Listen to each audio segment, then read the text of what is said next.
बहुतेकांना माहितीच आहे आणि ते असलं माहिती कितीही तरी माझं काम आहे, कारण ते मला आवडतं.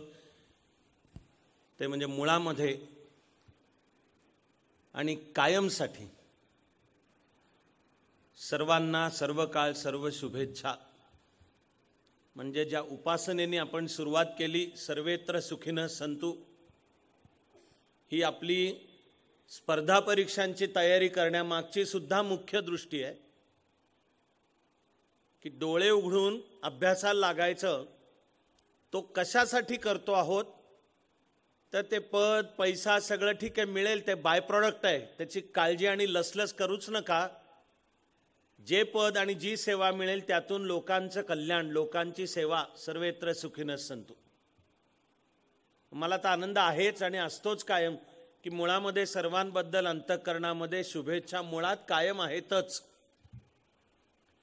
जगाच्या पाठीवरही कुठे असलो तरी आहेत, पण आता उलट मग ही एक प्रकारे मलाही असलेली संधी आहे की असा तुमच्याशी त्या शब्दात सुद्धा पोचत्या करतो आहे. तेव्हा सर्वांना सर्व काळ सर्व शुभेच्छा.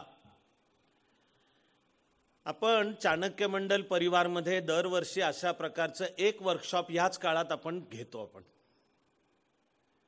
त्याचा एक मुख्य हेतू असतो की ज्यांनी अलीकडच्या काळामध्ये स्वतः तयारी केली आणि स्पर्धा परीक्षेच्या भाषेतलं यश मिळवून दाखवलं, तर शासकीय पद्धतीनुसार लवकरच त्यांना आपापल्या सेवेमध्ये रुजू होण्याची पत्र मिळतील.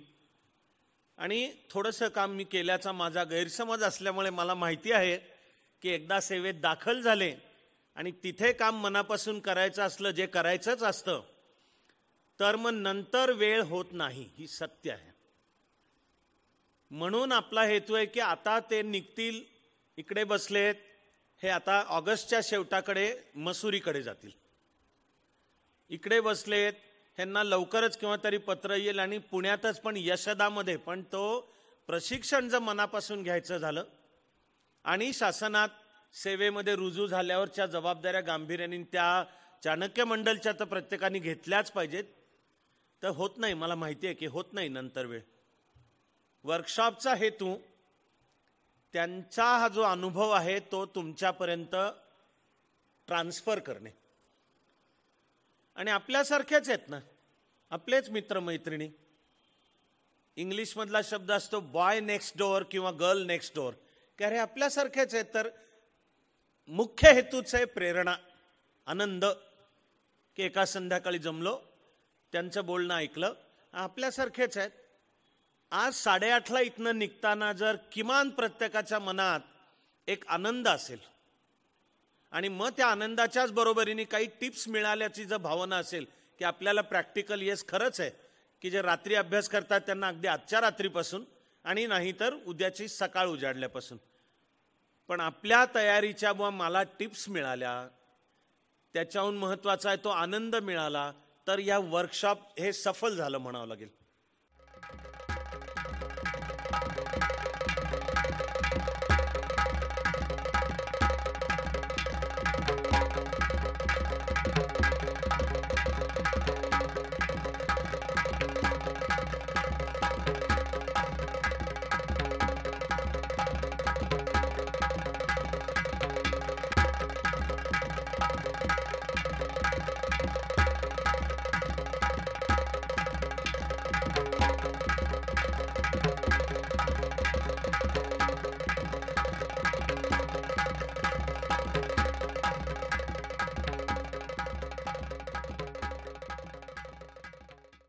फॉर्मली किंवा इन्फॉर्मली नंतर माझ्या कानावर जरूर घाला की या प्रकारचा आधी आनंद, एक आत्मविश्वास मिळायला मदत, आणि ती होताना आपल्याला काहीतरी प्रॅक्टिकल टिप्स मिळाल्या किंवा कसं. हा वर्कशॉपचा मुख्य हेतू. पहिल्या भागामध्ये आपण त्यामुळे डोळ्यासमोर ठेवली MPSC. आता हे लक्षात घ्या की दोन्ही परीक्षांना प्री, मेन्स आणि इंटरव्ह्यू हे डिझाईन दोन्हीला कॉमन आहे. दोन्हीची प्री वस्तुनिष्ठ बहुपर्यायी ऑब्जेक्टिव्ह मल्टिपल चॉईस टाईप आहे. दोन्हीच्या प्रीला GS आणि CSAT कॉमन आणि कंपल्सरी आहेत. मग एक छोटा फरक येतो. MPSCच्या प्रीमध्ये CSATचेही मार्क धरले जातात की तुम्हाला मुख्य परीक्षेला बोलवलं जाणार की नाही जाणार. तर मग MPSCची प्री 400 पैकी प्रत्येकी 200चे 2. UPSCच्या प्रीमध्ये फक्त GSच्या मार्कावर ठरतं तुम्हाला मुख्य परीक्षेचं निमंत्रण येणार की नाही हे. पण GSचा पेपर तपासला जायला हवा असेल तर UPSCने केलंय CSAT क्वालिफाईंग बनवला पेपर की तुम्हाला त्याच्यात 70 मार्क मिळवले पाहिजेत. परीक्षा झाल्यानंतर म्हणजे यावर्षीची आता 2 जूनला झाली आहे, तर पहिल्यांदा UPSCच्या सर्वांचा CSATचा पेपर तपासला जाणार आणि त्यात ज्यांना 70 आणि त्याहून जास्ती आहेत त्यांचा GSचा पेपर तपासला जाणार. आणि मी UPSCच्या GSला कायमच टार्गेट सुचवले 120+. आमचा अंदाज आहे यावर्षीचं थोडं खाली येईल, पण दोन्हीकडे हे साम्य. पुढे मुख्य परीक्षेला पुन्हा काही फरक येतो, तो ह्या दोघांच्याही बोलण्यात आला होता, परमेश्वर आणि मच्छिंद्रच्या, की MPSCची मुख्य परीक्षा 800 मार्कांची, त्यापैकी 600 मार्क GSला आहेत, 1 2 3 4 प्रत्येकी 150. आणि मग इंग्लिश आणि मराठीचे 2 कंबाइंड आहेत पेपर, एक इंग्लिश मराठी कंबाइंड, तो पुन्हा वस्तुनिष्ठ बहुपर्यायीच आहे. म्हणजे MPSCची मुख्य परीक्षाच्या 800 पैकी 700 मार्क वस्तुनिष्ठ बहुपर्यायी आणि मग परत एक पेपर इंग्लिश आणि मराठीचा कंबाइंड एकत्र आहे, त्याला निबंध, सारांश लेखन आणि भाषांतर दोन्हीकडे. निबंधाला 25, भाषांतराला 15 आणि सारांश लेखनाला 10, असे मिळून 100 मार्काचा पेपर आहे. त्यामध्ये मराठी आणि इंग्लिशचा जो एकत्र वस्तुनिष्ठ बहुपर्यायी पेपर आहे त्याला पार 89 मार्क मिळवता येतात. गेल्या 2-4 वर्षातलं स्टॅटिस्टिक्स माझ्या लक्षात आहे. म्हणजे आम्हाला विशेष आनंद आहे त्याच्यात, कारण गेल्या वर्षी आपलाच एक विद्यार्थी, तो शिकवायचा सुद्धा, त्याला नुसत्या त्या इंग्लिश मराठीच्या वस्तुनिष्ठ बहुपर्यायी पेपरमध्ये 100 पैकी 89 मार्क मिळाले. आणि मग जो उरलेला 100 एसे टाईप आहे त्याचा आपल्याला अधिक प्रत्येकाला करावं लागेल. दोन्ही परीक्षांमध्ये अंतिमतः इंटरव्ह्यू दोन्हीकडे आहे. वेळेचा कदाचित फरक असेल की MPSCचा इंटरव्ह्यू ॲव्हरेज 20 मिनिटं, अलीकडे पलीकडे 2-3 मिनिटं. UPSCचा इंटरव्ह्यू ॲव्हरेज 30 मिनिटं आणि अलीकडे पलीकडेला काही गणितच नाही. म्हणजे काही जणांचे 40 मिनिटं, 45 मिनिटं. एक 2-3 वर्षांपूर्वी आपल्या एका विद्यार्थ्याचा 1 तास झाला इंटरव्ह्यू. काय करत होतं पॅनल मला काय कळतच नाहीये. बहुधा पॅनेलच्या कोणातरी सदस्यांना लग्नाच्या मुली असणार म्हणून 1 तास ह्याची चालली होते इंटरव्ह्यू. पण इंटरव्ह्यू ही पर्सनॅलिटी स्किल्स आहेत असा दोन्हीकडचा कॉमन आहे. आता मी हे सुचवतो करिअरच्या प्लॅनला की प्रत्येकानेच दोन्हीचा विचार जरूर करावा, UPSC आणि MPSC दोन्हीचा. तुमच्या लक्षात आलं का नाही मला माहित नाही, मी जाणीव करून देतो की मच्छिंद्र आपल्याकडे येताना पहिल्यांदा UPSCच्या कोर्सला आला आणि एव्हाना अभ्यासातून त्यांनी एक मिळवलं यश.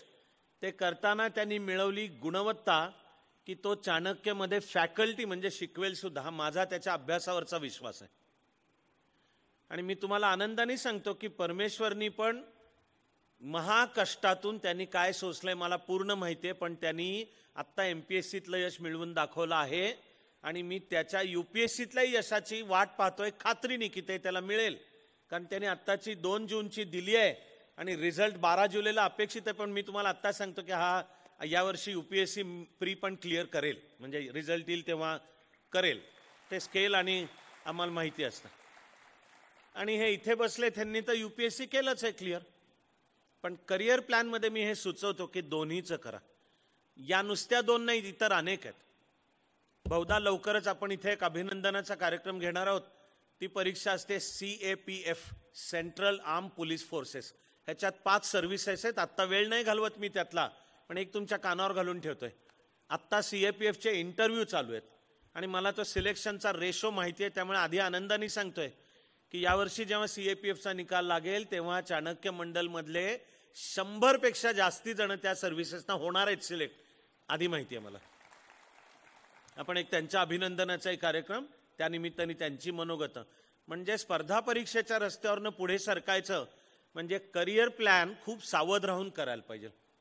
इतकंच काय, परत आत्ता मी अधिक वेळ न घेता पण एवढी एक ओळ कानावर घालून ठेवतो आणि आपण चाणक्य मंडल परिवारात नेहमी करतो ते म्हणजे स्पर्धा परीक्षांची तयारी जीव ओतून जिंकण्यासाठी, यशासाठी करायचीच, तरी ती करताना कुठल्या तरी एका पर्यायी करिअरलाही स्वतःला घडवायचं, अल्टरनेटिव्ह करिअर प्लॅन. कारण ह्या क्षेत्राची एक वस्तुस्थिती आहे. UPSC परत बोलायचं, हे तिघे इथे जे बसलेत ना, हे कशातनं बसलेत, तर गेल्या वर्षी 2 जूनला प्रिलिम होती, तिचा फॉर्म भरला होता 10,57,000 जणांनी फॉर्म भरला होता. तो गेल्या वर्षीच्या फेब्रुवारी महिन्यात. यांची प्रिलिम झाली 2 जूनला गेल्या वर्षी, तर प्रिलिमला आले 4,57,000. म्हणजे मधल्या 6 लाखांनी हातपाय गाळले. मराठी क्रियापद असते गळाटले. गळाटलेला मराठीमध्ये म्हणतात दे डेव्हलप कोल्ड फीट. मराठीत 4,57,000. त्यातल्या कशाबशा 10,000 जणांना मुख्य परीक्षेला बोलवलं जातं. त्या 10,000तल्या 1,994 जणांना बोलवलं गेलं दिल्लीमध्ये इंटरव्ह्यूला. आणि इंटरव्ह्यूला आलेल्या 1,994 मधले 759 म्हणजे UPSC क्लिअर झालेले, ते हे तिघ त्यातले.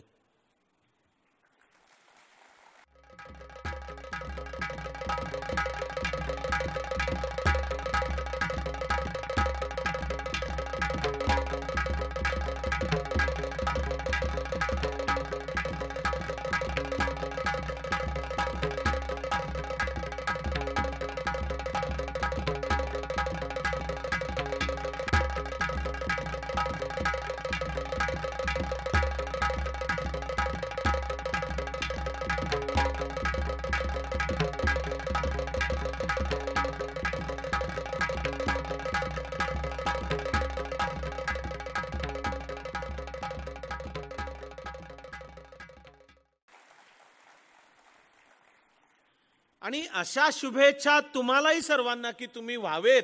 पण जीवनाचं एक सत्य आहे,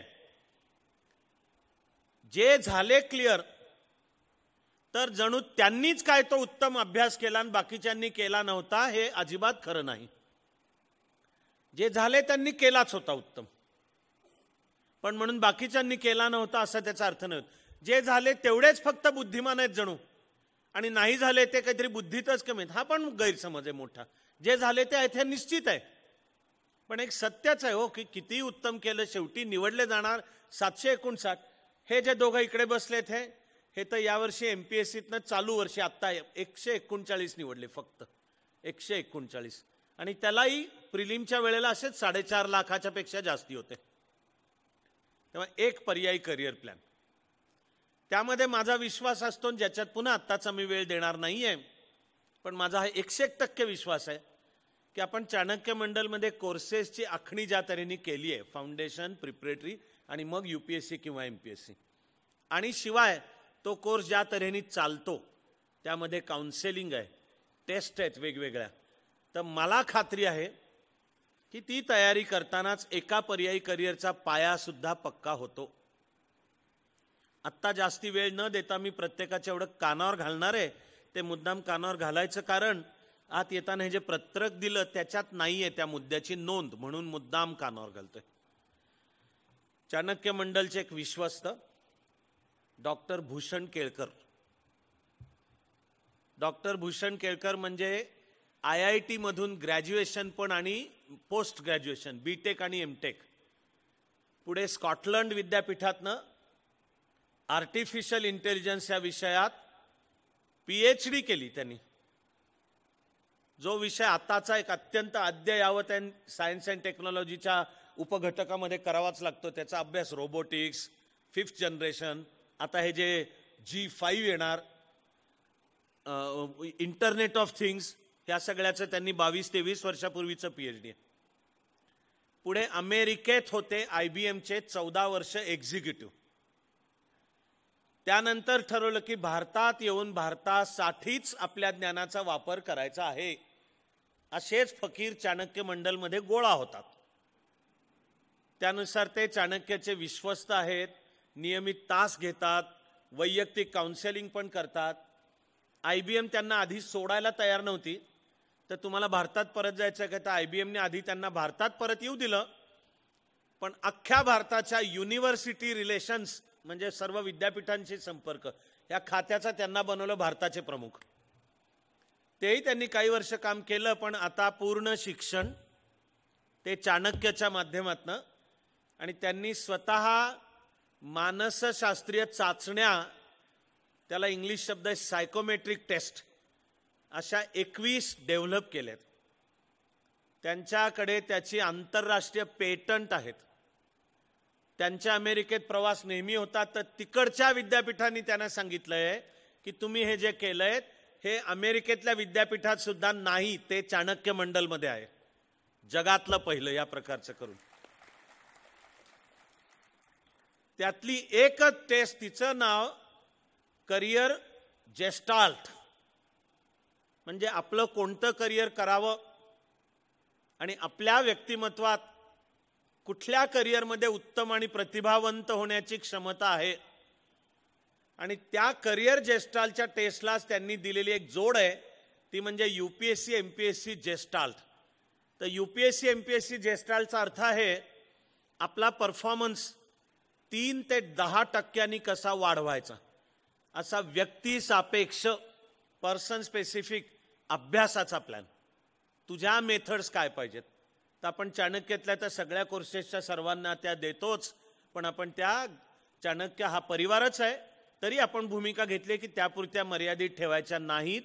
कोणाला जर असं वाटलं की मला द्यायची आहे ती टेस्ट, तर त्याचं स्वागत आहे. ती टेस्ट मी तर एक त्यांचं स्वतंत्र सत्र आपण आयोजित करणार आहोत, त्यावेळेला ते मुख्य बोलतील, हे एक्सप्लेन करतील, बहुधा त्यावेळेला प्रश्नांना पण उत्तरं देतील. आज या स्केलला ते शक्य असत नाही, पण मला वाटलं की सगळ्यांच्या कानावर जरूर घालावं.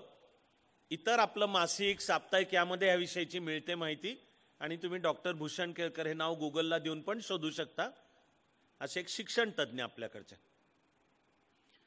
आता एक आठवण करून देऊन आपण एक 15 मिनिटाचा ब्रेक घेणार आहोत. हे जसं वर्कशॉप आहे तशी आधीच्या वर्षांमध्ये झालेली वर्कशॉप्स आपण YouTube चॅनलवर, आपला चाणक्य मंडल परिवार असा त्याच्यावर अपलोड केलीत. तर मला वाटलं की सगळ्यांना सहज आठवण करून द्यावी, कारण त्याचा सगळ्यांनाच अभ्यासाला उपयोग होणार आहे. आणि तुम्ही YouTubeच्या सर्च बारला नुसतं चाणक्य मंडल परिवार दिलं तरी आपल्या चॅनलवर जाल. त्याच्यासाठी वेगळे पैसे नाहीच आहेत, पण त्याच्यावर अक्षरशः शेकडो व्हिडिओज आहेत. स्क्रोल करत गेलात तर सापडतील. तर ही वर्कशॉप्स आणि 2-2 तासाचं झालेलं वर्कशॉप, तर काही ठिकाणी आपण ते 2 तासाचं युनिट, तर काही ठिकाणी एकेका उपघटकानुसार ब्रेक करून एक 14 ते 22 मिनिटाचे एक व्हिडिओ असे आपण केले आहेत अपलोड. तर सर्वांनाच त्याचा उपयोग होईल म्हणून मी कानावर घालतोय. आता तुम्ही पाहताच आहात की भाग 2चे आपले मित्रवर्य इथे आहेत. हा इथे माझ्या डाव्या हाताला हा वैभव गोंडाणे. मला खूप आनंद आहे की वैभवनी वयाच्या 21व्या वर्षी दिलेल्या पहिल्याच अटेम्प्टमध्ये अख्ख्या देशात 25वी मिळवली रँक. आणि आम्ही आत्ताही बोलतही होतो, त्याला इंडियन फॉरेन सर्व्हिस हवी आहे, तर आता बहुधा चाणक्य मंडलची गँग होणार तयार तिकडे फॉरेन सर्व्हिसमध्ये, आणि त्यातही चायनीज भाषा, तर ती त्याला मिळणार आहे हे मी तुम्हाला आत्ता सांगतो. तर तुमच्याशी भाग 2 मध्ये वैभव बोलणार आहे. त्याच्या डाव्या हाताला आहे ती ॲडव्होकेट नेहा देसाई. शिक्षण आणि तिचं लॉ पूर्ण झालंय. ती आपल्या इथे फॅकल्टी सुद्धा आहे. भाग 2 मध्ये नेहाही तुमच्याशी बोलणार आहे. आणि तुम्ही पाहिलं असेल की कार्यक्रम सुरू झाल्यावर थोड्या वेळाने येऊन बसली ती तृप्ती धोडमिसे. ती कार्यक्रमाला सुद्धा उशीर आली, कारण ती ऑफिसातनंच आली डायरेक्ट. तृप्ती आधी MPSCतून क्लिअर झाली. त्यावेळचं नाव सेल्स टॅक्स होतं. आता त्याच टॅक्सचं नाव स्टेट टॅक्स आहे. त्याच्यात ती काम करते आहे. आणि जसं वैभवच्या यशाचं एक फार आनंददायक लक्षण आहे, तसं मी म्हणणार आहे तृप्तीच्या यशातही सगळ्यांना फार मोठी प्रेरणा आहे. कारण आधी MPSCतलं यश मिळवून ऑफिसचं काम, तृप्ती विवाहित आहे, म्हणजे घर संसार सगळं सांभाळायचं. ते घर संसार आणि ऑफिस हे सगळं सांभाळून तिने UPSCचा अभ्यास केला आणि या वेळेला ऑल इंडिया रँक 16, महाराष्ट्रात पहिली असं तिने मिळवलं. तर तुमच्याशी भाग 2 मध्ये हे तिघं मुख्यतः बोलणार आहेत. माझ्या घड्याळामध्ये 6:34 झाली आहेत. बरोबर 15 मिनिटांचा ब्रेक आपण म्हणतो आहोत. सहज हातपाय मोकळे करा आणि बरोबर 6:50च्या ठोक्याला आपण पुढचं सत्र इथे चालू करतो. थँक्यू.